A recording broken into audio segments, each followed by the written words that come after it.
Welcome, everybody. Hi, I'm Keith Vitale. Welcome to Psychic Podcast. I'm real excited to have on as a special guest today, my very good friend, a dear friend. His name is Brandon Gaines. Now, we did a movie together. I co-starred with him in a movie called Superfights for Seasonal Films. After the movie was released, I've had people over the years go, "Whatever happened to Brandon Gaines? Is he still around? Whatever." Now get this. Let me introduce him again and maybe you'll understand where he is. Please say hi to my good friend, Rabbi Brandon Gaines. Hey, how you doing, sir? I am great, Master Vitali. How are you? And I'm honored, by the way, to do this with you. It's been a long time, and we've talked on and off throughout the years, but this is a special honor for me. Well, thank you. And the same for me as well. The last time we were together was pre-COVID. It was the February before COVID hit, and I was in Los Angeles, and we had dinner together, and it was such a pleasure. Oh, it was so special. And One of just my having you, I think, coming on in, I remember you were getting a special honor that weekend. And I was so happy for you because it was so richly and deeply and profoundly deserved that I just wish I could have been there in person. But again, this is a big honor for me.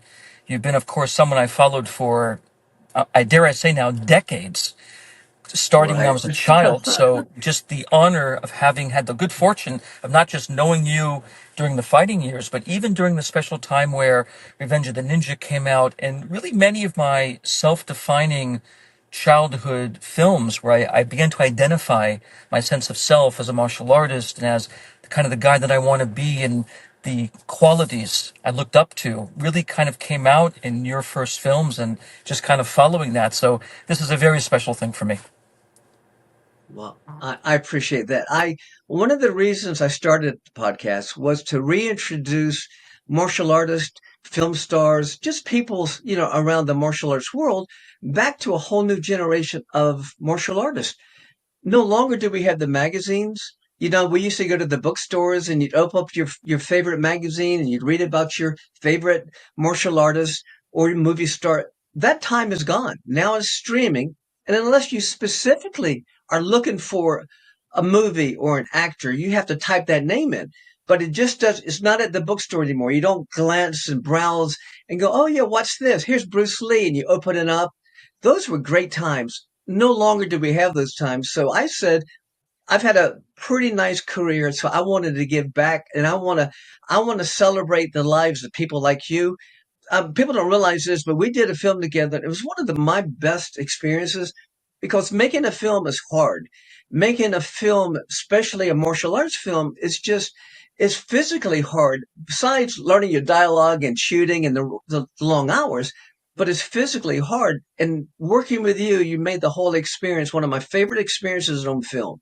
So I was always pleased, and I've always told everybody I loved working with you. But here's what you don't know. No matter where I go, I'm shocked how many people have seen Superfights because it didn't get a big release here in the States, but it did overseas.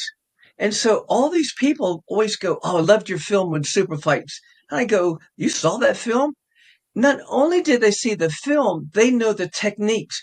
They know the kicks. Remember the one thing I'm fighting you and I do a funky thing with my knee. I get my knee and I'm moving it. Oh, I was embarrassed to Yes. even do it, but people love that technique and they go, "Oh, that's my favorite technique." And I go, "I didn't even want to do it. I was so embarrassed by it." But before we get going and talking about that movie, let's back up a little bit. Let's start from the beginning because I think the audience really cares about you. They loved your performance. So let's start at the beginning. How did you get involved in the martial arts in the Well, first place? I want to first thank the audience for being so loyal. And I've actually, to your point about being pleasantly surprised about people coming up and approaching, I've had emails from Russia and emails from Europe, and it must have been that distribution overseas was quite large in terms of exposure because, like you said, here in the States, I never really encountered anybody who said to me, "Oh, I saw this movie either playing on this channel or this theater." So I'm pretty aware, having now gone through some encounters with people who've either emailed or sent an Instagram or something kind of indicating that really more overseas the presence of this film was Right. very impactful. So that's quite an honor for me.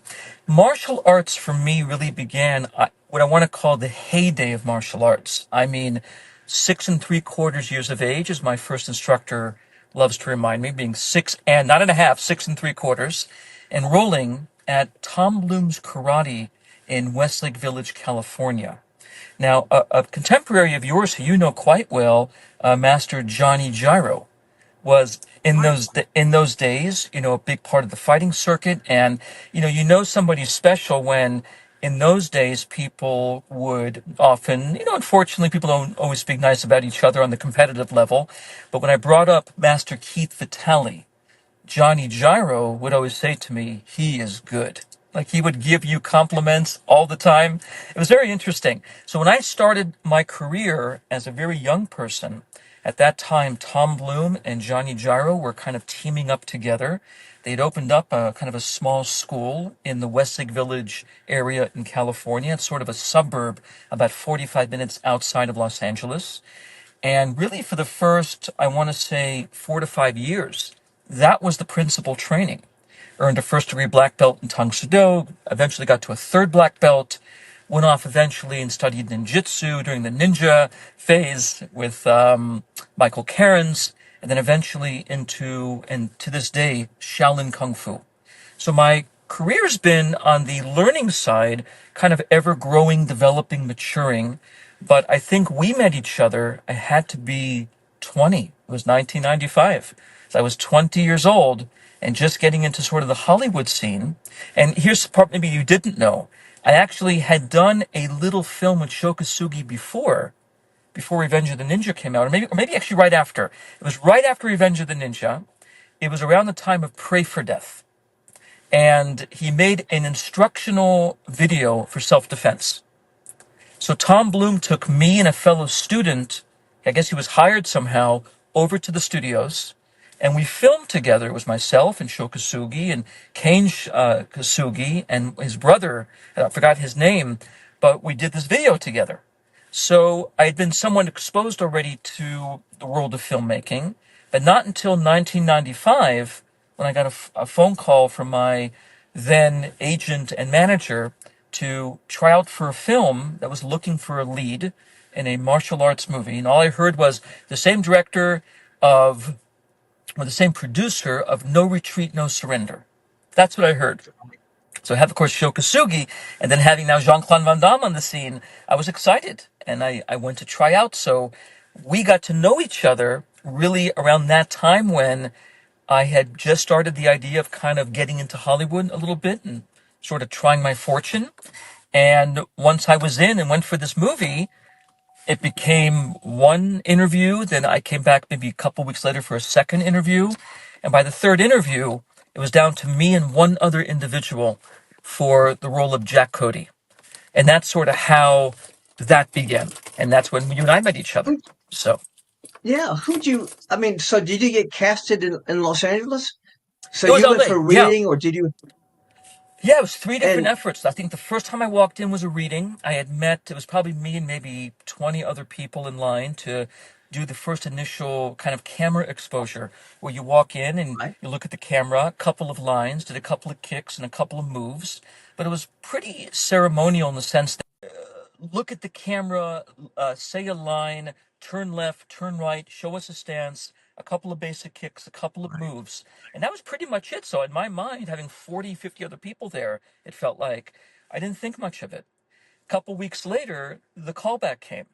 And now it went from maybe a size of maybe 40 contenders down to perhaps 10. So already now you could feel a bit more seriousness.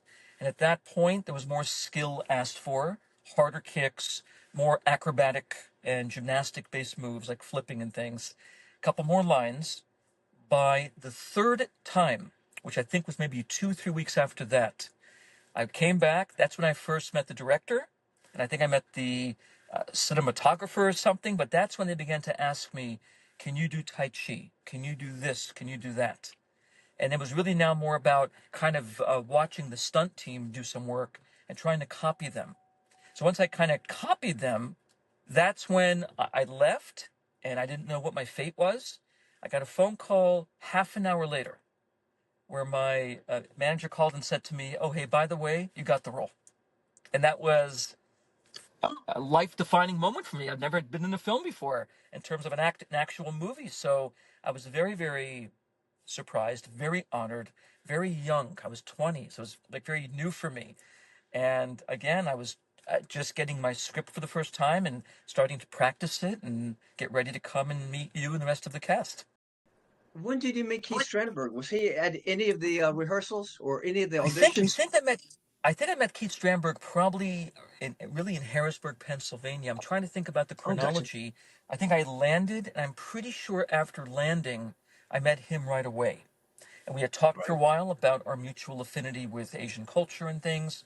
Eventually, we got to some basic reading practices. Um, my real memory there begins more along the time of the first day of shooting and kind of getting in now Wow. into that group. But I'm pretty sure I met Keith around landing time at the airport when I think we had talked a few times over the phone, perhaps, about the role and about sort of the demand of the role. But I think the actual first meeting was really in Harrisburg. Wow, that's incredible. I didn't know that. I just assumed, for the audience who might not know this, Keith Strandberg wrote the screenplay. Also, he's the producer. And believe it or not, it was my first turn at becoming an associate producer. I had worked with Keith before in other films and I had Yes. performed in other films. So I wanted to make the transition to being a producer. So that was my first one. And I'm telling you, it was double duty. It was doubly hard because it's physically hard to shoot that whole movie. And then also the late hours and early mornings of doing administrative work. And Keith, you know how Keith is. He's so anal sometimes. I love him. He's like my best friend, Yeah. but nope. It's 11 o'clock at night. Nope, you're not going home. Keith, I've got an early shoot. Nope, you're not going home. That's how Keith is. You sign up for it, you're going to do it. It's funny because I remember when I met you back then, you had said to me what you're saying to me right now, which is it's my first actual position stepping into more of behind the camera Right. and sort of taking on that part of not just caring for embodying the role and being the performer that you need to be to really bring this character of Robert Sawyer to life. But then the whole other half of that Right. of looking at scenes and looking at how things go, and it really made me appreciate the double duty that people who get involved in filmmaking that both take the role of being in front of the camera and behind the camera have to do. And you were amazing. Right. I mean, I have to be honest with you that in my life going through this film, as you well know, I had some troubling moments in it because I was only Right. 20. I wasn't used to the work ethic at that time that I'm used to, of course, now more than 20 years after the fact. But certainly at that time, the one who kind of got me through some of the harder moments where just the encouragement was there to keep going, keep learning, keep expanding, keep attempting was you. So I still owe you a gratitude for that because there was moments where I Welcome. really didn't believe in myself as much because again, I was so young and I was so inexperienced and I was really learning how to take direction for the first time and get through the harder Right. days. And thank God for you, you had sort of shepherded me, giving me some basic know-how of how to get through some of those harder days and weeks and kind of push all the way to the finish line. So my gratitude to you still for all those things you taught me all those years ago. I appreciate it, but you're exactly right about how hard it was because we were filming in Harrisburg in some kind of warehouse. It had to be 103, 105 Yes. degrees. We had people in the audience that were part of the audience and they were passing out. It was so hot. Remember that? I mean, it was just extremely The hot. giant ice cubes that we had with the fans blowing the cold air in. Right. And to be honest, I'm very, very thankful looking back now in hindsight for Keith Strandberg and for all that he did because, I until you're older and you look at a life where you do many creative endeavors and you start to look into how much effort goes into forming a script and characters and developing a plot line and making it both character developing on one level but then entertaining on another level and the balance in between. So I really much more now many years later understand it than I did when I was 20. But yeah, but it was very hot like you said. The warehouse in particular was like an old animal storage warehouse where they had to clean out the animals and there was still, I think, dander on the floor, But in honesty, looking at it now, all those years ago, the locations were brilliant. I mean, that's where these things would happen. And so looking back, certainly very grateful, but also I learned Right. a lot going through a film like this where the demand was very tough and I had to bring myself to a whole nother level because up until that point, even going back to that first instructional video I did, and maybe one more, it was very light. Easy things where you do one take, then a second take, and it's pleasant and easy. This Right. was the first real challenging experience I ever had to step into a role and keep the role going for the good part of, multiple weeks, especially the last week that we're talking about. Right. The people don't realize that the American way of shooting, style of shooting films is totally different than the Asian style of shooting films. The Hong Kong Yes. style is demanding and it's tough. And oh my gosh, it's just, and they create the techniques for a scene right on the spot. And a lot of times you're involved in a film, you'll have rehearsals. They already have the fight sequences done. And so you rehearse for a week or two. So you're totally prepared when you come to the set. All right, it's your day to shoot. You know what to do. You rehearse a couple times and let's shoot. No, the way Hong Kong shoots it, Tony Leung coming from Hong Kong, and he's very well known. And I love that guy. He's so good. He's amazing. But it's tough. And they go, here are the techniques you guys should do, and they put them together. Okay, ready? And we rehearse a few times. Okay, ready, shoot, let's go. And then you've got to do it. And what people don't realize is you're not just doing it once. Sometimes you're doing that technique, that 6 or 8 or 10 move technique, you're doing 30 times, 40 times, 50 times. And by doing that at 100-degree heat, think about that. You've got to sit, you've got to rest, and they're so demanding. And they're going, time is money. Come on, let's go, let's go, let's go. We got the next one to do. And that's the pace we kept sometimes for hours and hours till 10 o'clock at night and then the next morning. And I remember I roomed with Keith and he complained because in the next room, we're in the same building. He could hear me moaning at night. I was in so much pain. I was so much pain, but he'd go, God, you sound terrible. I said, yeah, it's because my body's hurting because it's hard for anybody to do a technique. I don't care if it's a back fist or a front kick, do a jump spinning kick, do that 50 times. Okay, ready? Do it 50 more times. Ready? Now do that for hours and people don't realize is it's very demanding. But I was so pleased later in my career to get the feedback from people in Europe that loved you and loved the film. And I was totally amazed. I mean, I did a film for a guy, he's a German stunt coordinator named Mike Moeller, and he's a wonderful guy. He almost cried when he met me because he grew up like you did, but he grew up behind the Iron Curtain. And as soon as the curtain came down, he rushed to get the tapes. And the first one he got was Superfights. And Wow. he knew every technique, not the movie, every technique we did. Remember, Keith, when you did this, when you did, I went, you remember that? That's And one of amazing. my best experiences working with you is I don't know if people realize, but you have total recall. Maybe in everything in life, but I know you do in films because you remembered every move from the first movie I did, Revenge of the Ninja. And that was your favorite movie. You had seen it when you were 10. Now here it is 10 years later.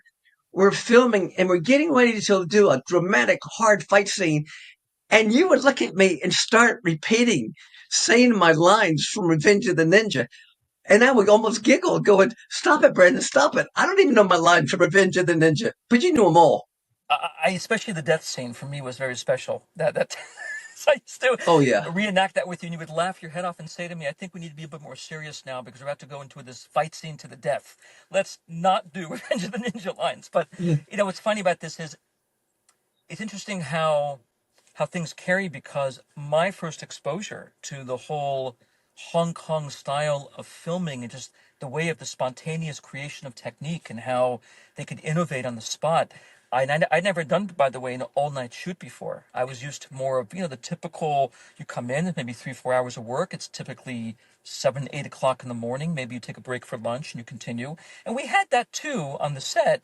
My first actual exposure, though, to an all-night shoot where from every conceivable angle you're being filmed above and below and different sides and up close and at a distance was the famous scene in Superfights at the bank when I basically come across the girl is being, taken by the guys and I drive up and I drive past and that big fight transpires in the parking lot.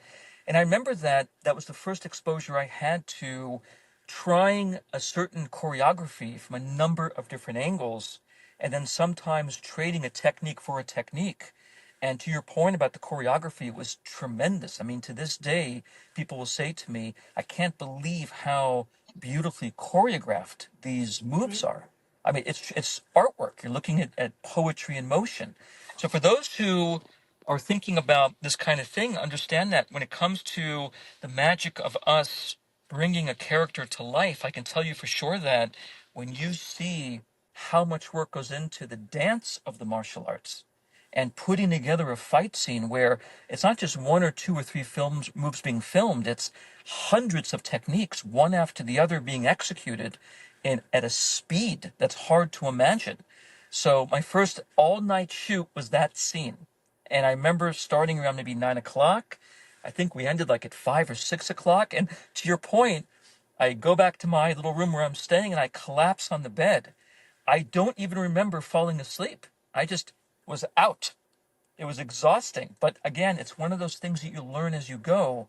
But yes, I was incredibly impressed by Hong Kong's ability to both create a fight scene, but then if it didn't work on some level, to change the actual fight scene right there and then and create entire new choreography. That was incredibly spontaneous to me and very creative.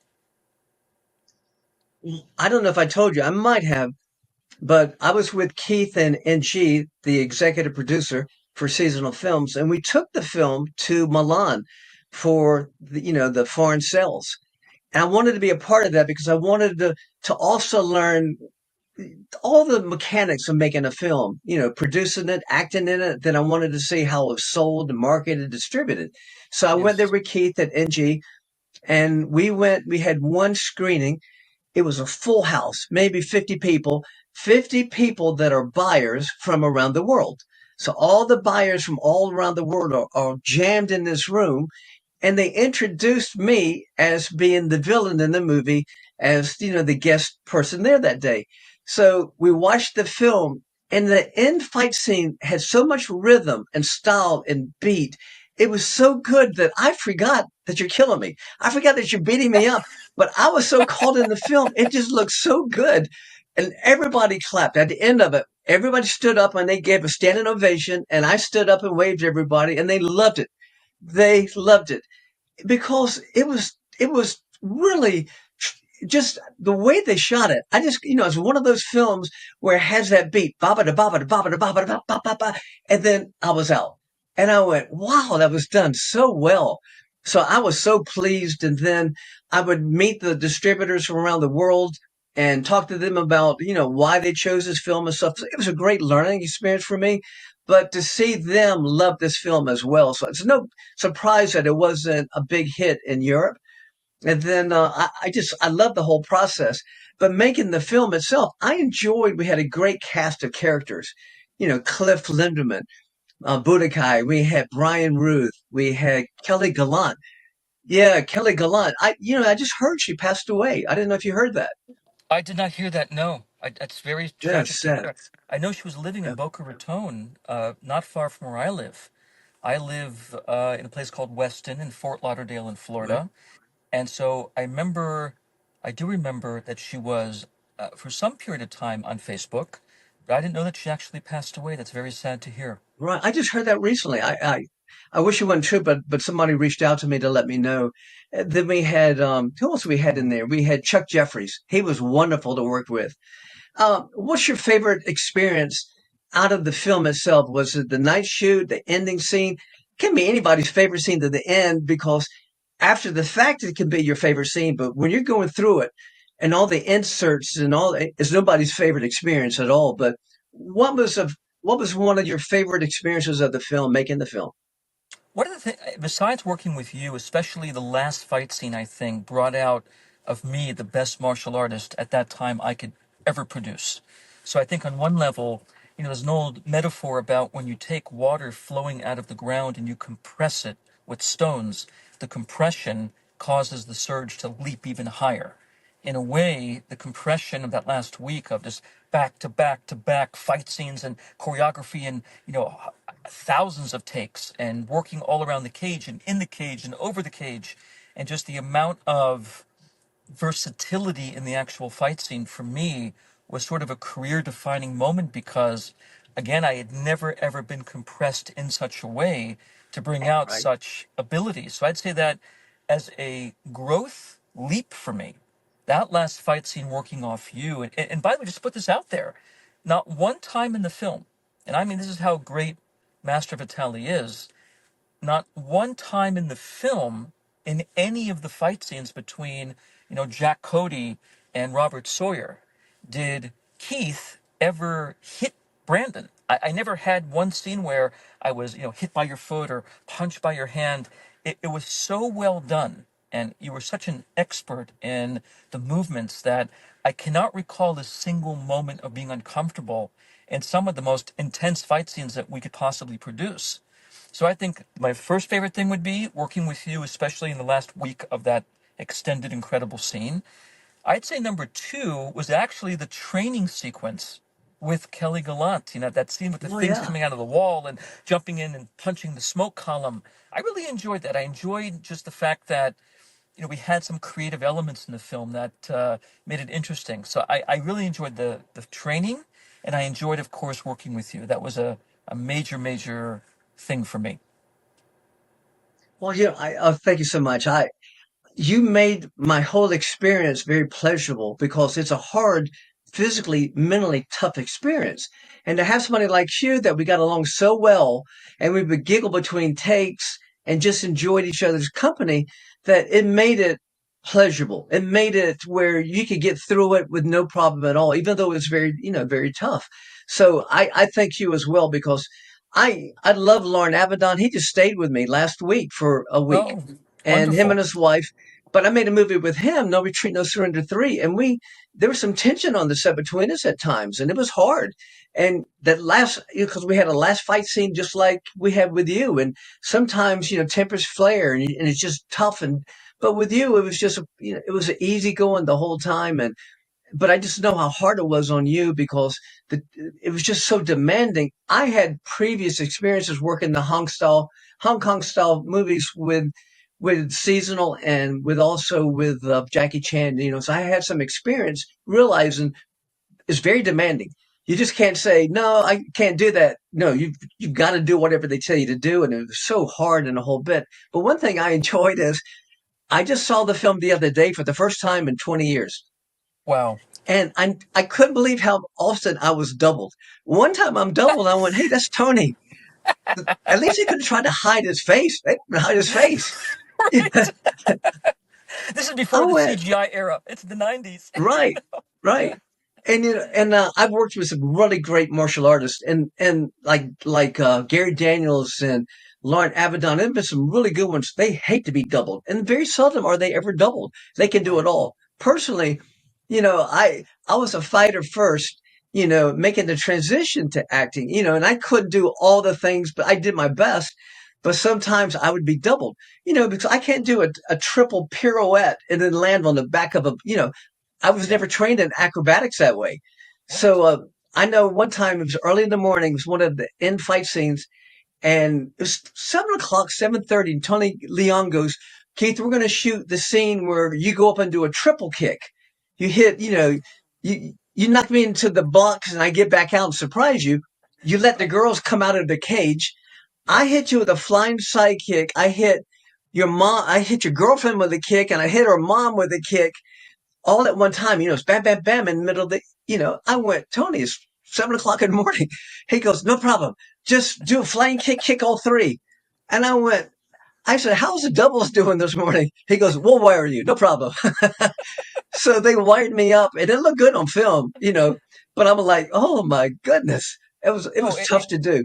it's amazing. And when you look at CGI nowadays, anybody can do anything. I mean, Right, right, it's like looking at the Matrix, right? Now I know that Keanu Reeves and people, they worked very hard to train and to be able to do what they can do. But, when you have now advanced methods of taking a character and in the impossible things like doing a triple, quadruple kick, now we can easily right. enhance it that you can protect the actor. You don't have to physically kill yourself in the process. But I remember with you in particular, one fight scene when you you came out and you were holding your leg like, oh, this is, and I'll never forget it because in the movie, it's one of my favorite fight scenes other than our fight scene in the film.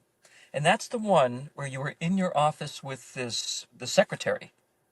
And then they walk in, you murdered my brother, Sawyer, and they pull you over the Right. desk. They pull her in, they grab her. An incredible scene in terms of just the amount of work that you had to do. And so obviously the I think it was like 500 round kicks or something, but you did take after take after take. And I think I walked in at some point. You said to me, "This is going to kill me," because it was just take after take. And if you look back at that scene, it's Master Vitali doing these kicks like back and forth, and then holding a kick out like a side kick, and holding it out there. This Right. is Right. not the CGI Yeah. era. You had to actually physically do that. So Yeah. it just goes again to the amount of commitment that the actor has to do. In the 90s, this genre of filmmaking was so beautiful because when you saw the martial arts, you knew these were authentic martial artists doing authentic technique, choreographed Right. by some of the best in the business. So I remember that in particular because you were amazing that day and you had to really, really do these things. I think it was the whole day you filmed this scene. And that was Yeah. an incredibly challenging thing. I had for I had forgotten about it, but Keith Strandberg mentioned to me when I interviewed him that I did one scene 50 or 60 times. I didn't Yes. remember that, but I know there was a lot of repetition. But I think why I like Superfights a lot is it was one of my later films, and I had more experience by then. I had more acting classes by then, and I was used to the Hong Kong style. So I was much more relaxed as an actor as well as a fighter on film. So it was a very pleasurable experience doing that. And it was my first film as a associate producer too. So while it was, strenuous and demanding, but I still enjoyed it because Keith Stramberg he's my best friend, and we play football and basketball and tennis. We do it between, days off or whatever, or between takes sometimes. So it was just an all around good experience for me. And I know you look back as a pleasurable experience, but it's one of my favorite films I ever did. People always ask me, which film do you like the most? And I go, I'm glad I was in Wheels on Mills with Jackie Chan. I'm very happy with Benny Urquidez and all the great guys, Sammo Hung and Yong Bao, and but my favorite to do was Super Fights. It was just my favorite one to do because I enjoyed it. I mean, I can tell you again that it's an unusual moment when you have a film where you both develop yourself as a martial artist, but then, when you and I would talk, even driving from where we were staying to the film sets, just the talks along. I mean, I got to know you on a level, your Right. knowledge of history, for example. You're a history buff. I know you have a degree from school in history. I think it was American history, correct? That's your background. So a lot of wonderful discussions about the depth of things even in between. So for me, it went from having to learn a script back in Hollywood when I first got the role and trying the best I could to sort of project what I thought the outcome would be in terms of how I would look and how I would be talking and the acting, to then coming onto a set where, to your point, it's a very different culture. It's a whole new way of looking at things. Then having to adapt to that culture, learn how to film in a certain kind of intense way, learn how to be much more adaptable, more psychologically flexible. And then I have you really as my first mentor, where you would say to me, hey, try this, try that. Don't be afraid of this. Don't be afraid of that. So to your credit, you took your previous film experience and much more than just simply did great as the character that you played. You really helped me develop my character because so much I didn't know being so young and being so inexperienced in the Hong Kong market that to learn a new way of looking at acting and looking at approaching a role was huge for me. So again, it just goes back to the credibility of the relationship between the takes, for which I'm very, very thankful. Well, thank you so much for the kind words. I produced another movie with Keith Strandberg in seasonal films called Blood Moon with Gary Daniels and Darren Chevali. Yes. And also, you know, uh, Chuck Jeffries was one of the co-stars in that too. And he's such a Oh, great athlete, great martial amazing. artist. And I really enjoyed it. And it was a good experience. But I asked Keith when I interviewed him, I said, these movies were fantastic. People today they love these films. Why didn't they get a bigger, domestic release here in the States? You know what his answer was? I didn't know this. He said, at first, when he did No Retreat, Surrender, with Van Damme, it got a good release. But by the time we got to Superfights and Blood Moon, there was a glutton, just a glutton of movies, martial arts movies being made. And I love Don Wilson, but Don Wilson was making a movie every 2 weeks. So every two Yes. weeks, there was a movie coming out. So when you think about it, ours might take, 2 or 3 months. He already put 6 movies out by the time we did one. So he put out so many movies, and that was just one person. There were more stars like him out there, and they all started producing movies cheaper and putting them out so fast, shoot them in 2 weeks. And then pretty soon the distributors were going, why am I going to spend 3 or 4 million for like um, the one we did in North Carolina, Blood Moon, when I can buy one for 50,000, like one of these other ones. So that's what Yes. happened. So it killed the distribution. It kind of killed that genre. And then what we found out was you used to have to go to the movies to see martial arts movies to see it. You had to go to super fights if you want to see martial arts. Today, go see any action films, and you'll see karate in those action films. You don't have to go per se to a martial arts films. There's action Correct. martial arts in every action film now. That's everybody. Tom Cruise, name anybody, they can all do it. CGI, they're better than me for sure. Oh, and it's everywhere now. That's why I think when people ask me the question, what's unique about the 90s and that level of filmmaking was that, working with the cast that we had, where at that time, everybody you see in this film, I believe at that time, was either number one rated in their division, excelled in their particular. I remember even Brian, for example, I think Brian was an Ruth, yes, expert in weaponry. I mean, with the staff, right. I believe. And Yeah, so right. you're You're looking exactly right. looking at the best of that time, from Master Vitali to Cliff to Brian to Kelly at that time. So people really went ahead and they sort of you really saw for the 90s pre CGI era the best of the best stepping into roles, giving really life and limb to the characters because again, the demand was so tremendous. But that's why I think I love the 90s in terms of this because everything was authentic. Yeah, we of course we had wires and we had some people step in at times when it was a dangerous stunt, but it really was real martial artists doing real martial arts. And that made it very special and very unique. Well, what's unique as well is the fact that you landed a starring role for your first film and you pulled it off. That was People crazy, by the way. believed it. You had beautiful technique and you were so likable.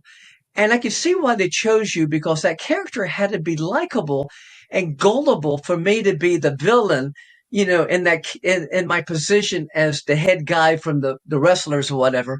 And I chose you because of your attitude and you being naive and young. And I knew I could get the best of you. And that's why I chose you, and that's how it was. It was really well done. Warehouse scene, being in the warehouse, and Right. young Jack Cody kicking the dummies and things. And you really got a Yeah. sense when I read through the script. It's one thing when you read a two-dimensional script, but when you're filming a three-dimensional movie and getting into now looking at your clothing and looking at the scene and getting the feel of the environment, I remember that first line he says where Frankie walks in and says, clean this stuff up.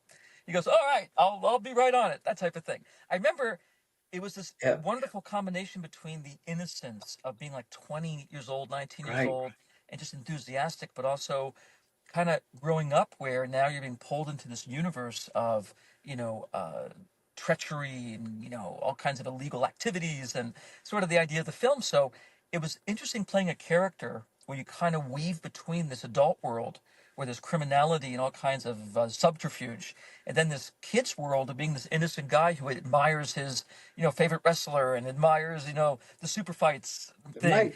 So I loved the fact that as we got to work together, how a script that what I thought was one way matured into this new version. That when you add the other trimmings to it, the clothing, eventually the music, the choreography, the scenes, everything, it became a very interesting role to play. And I loved the combo between the innocence and then the seriousness of what he's been pulled into. It made for an interesting role for sure. It did. It made it so believable because I played the villain. I'm the promoter, and you were so naive, and you had that smile, and you walked in. It was almost true life. It probably that happens every day in the wrestling world, Oh yeah. or in different worlds.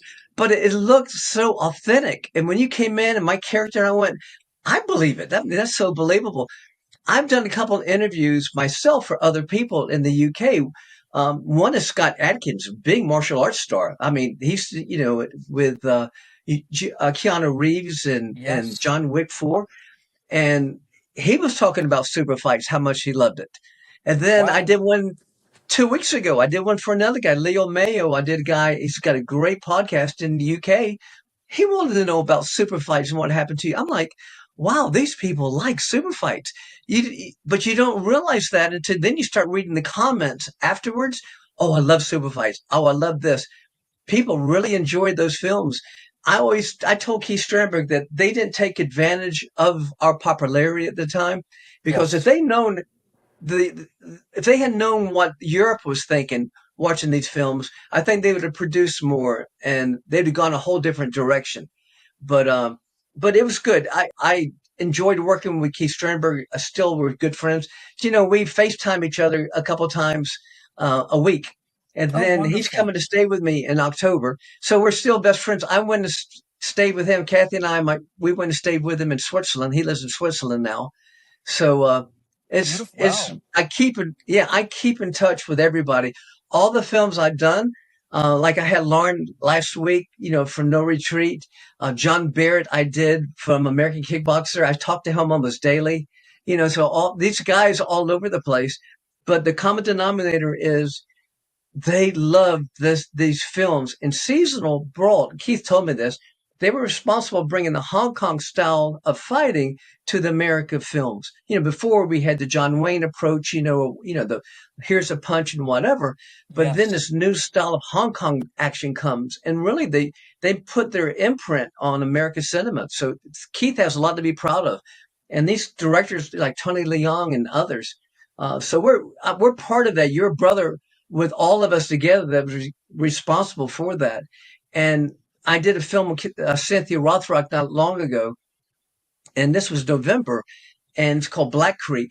And that's where Mike Moeller was the fight coordinator from Germany, and he had his whole German Oh, team. And it just amazed me the impact we've had on his life and others like him. But that's all they wanted to talk about. I I love mean, those it, stories. yeah, me too. So I'm very pleased, but I always was thankful for you. I was going to say, I was always thankful for you to having you as a partner during that film because that was not an easy film to make. The heat was unbearable. The conditions were tough. The fight sequences were very tough, but I always enjoyed the fact that you were there with me going through all of it like that. But let's kind of change gears a little bit. How did you go? How did you go from being an actor leading in a starring role in a film to becoming a rabbi? What made you make that transition? I'll tell you a funny thing about that. Once I came back after Superfights, my agent at that time was in full blown mode of let's get this guy out there and do things. But people don't know is actually I was kind of primed toward moving in that direction. I actually had been accepted into the TV series Highlander.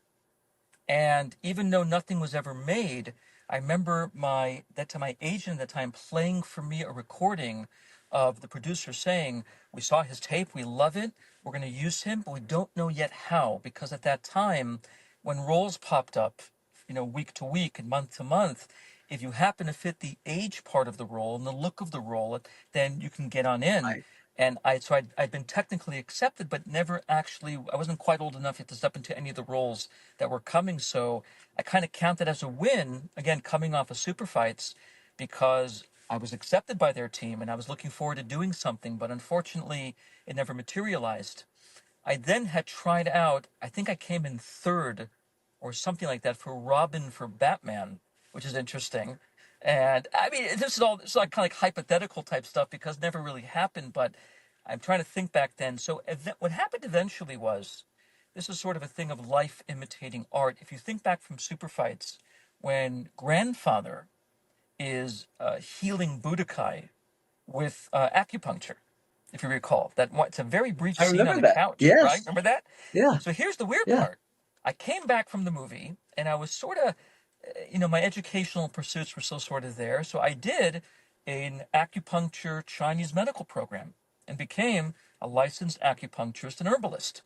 So I practiced for like 15 years internal medicine and orthopedics with that knowledge. And I was combining martial arts together with Chinese medicine.